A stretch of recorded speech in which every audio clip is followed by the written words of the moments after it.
kind of killed y'all. Yeah, it did. I mean, you give up 40 points. I think they're shooting 72% for most of the first half, or first quarter at least. You can make a case the game was pretty much decided. You know, we fought. It's funny, Keith. In that first half, we had like 9 times where we cut it to 9 or 10 and had the ball, and then we turn it over. So we didn't have a lot of pop. You know, and Tobias, you can see, was rusty. Just needed to go, and that's why we put him back in and just give him some rhythm. Same thing with Seth, but I thought he got it going a little bit. So, you know, I just didn't like the defense, obviously. They end up shooting 55%. You know, that's back-to-back games for us where we shot over 50 and lost. You know, that's for us was unheard of, but it happened twice.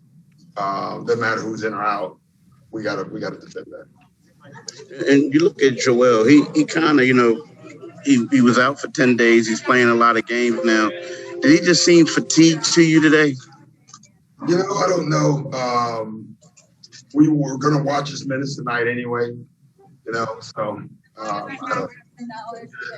everybody seemed fatigued. I don't think it was just Joel. I would love to say Joel. Joel played better than most of our guys tonight. So I just felt like we were late on everything. We were soft tonight defensively, but that first quarter, they got every shot they wanted. We didn't put much resistance up. Thank you, Doc. Rich Hoffman. Hey, Doc, when you have a couple of bigs who are, I would say, slightly more traditional on the defensive end, you want them around the basket. Is it tougher to defend a team that legitimately can stretch you out across the three-point arc? Definitely. I mean, any team with a shooting 5 with size, which means you have to be careful not to put a small guy on them. You know, some teams just go small. That's not hard to guard. But when a big with size can stretch like Lopez, it puts you have to make a decision. I didn't know if we made the right decision on who was guarding whom tonight. It's been difficult because, you know, for a minute you think different guys will play. And so your matchups are different. And then we realize they're not. And so you have to make some changes. Yeah, but we'll be better Saturday for sure on that. Both Portis and Lopez hurt us, you know, so. And all those times our 5s were guarding them, so we have to adjust to that. I was going to ask you that. The other question was, so was it a tough decision? I mean, Joel has done decently against Giannis. I love Joel on Giannis, but we played last night, you know, and we're right now we have Tobias just coming back, Seth just coming back. We really felt strong, and we can't have him on Giannis to start the game. We don't want to kill him, you know? And so obviously if that's a playoff game, you have Ben on him or Joel on him, that would be what we would do. That's why I don't get lost in regular season games, you know? There's no way we would have had a different matchup. Tonight, we played last night. I'm more concerned about getting through the game.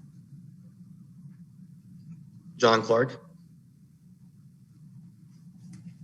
Hey, Doc, do you expect to have Ben back on Saturday? I don't know. So we'll see, John. Right now, I would say 50-50 at best.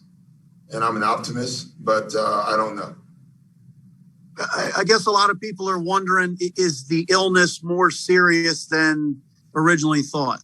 COVID, clearly it's more serious. Not serious where he's going to miss a lot of games, but it's more serious than we hoped for because he's still missing games.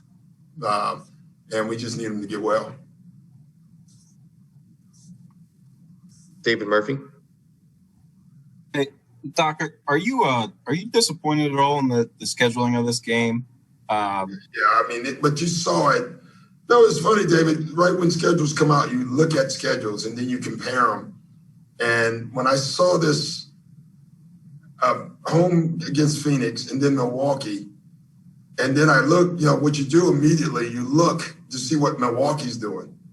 And you're assuming that they're playing a back-to-back. And when you find out they had but 3 days off, you're like, this is a scheduled loss. You know, we're going to have to be superhuman to come in here. And then, you know, what really hurts us, David, on the back end of this, we don't have a lot of time to recover. We play again at 3:30 on Saturday. So yeah, I didn't think of that. Yeah, it's disappointing when I saw it because, to me, what it told me is they didn't think we would be where we would be. Mm-hmm. That was my first thought. But it is what it is. We got to suck it up, man, and we'll be ready Saturday.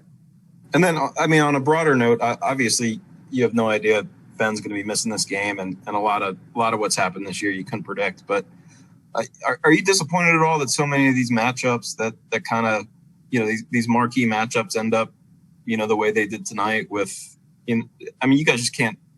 When you take Ben Simmons out of this, away from this team, you're not really seeing Bucks Sixers. It seems like there's been so many games like that this year. Is that frustrating at all? Certain games where certain guys, when they miss, it shows. This was clearly one of those nights where you can pick the one night you need Ben, and it would always be against Milwaukee because it gives us the same versatility that it gives them. But it's been like that all year. It just seems like, man, and there's a lot of games bunched together. These are real injuries we've had. These are not rest things. Right. So, you just got to sit there and take it, but you still got to try to win games, and that's what we're trying to do.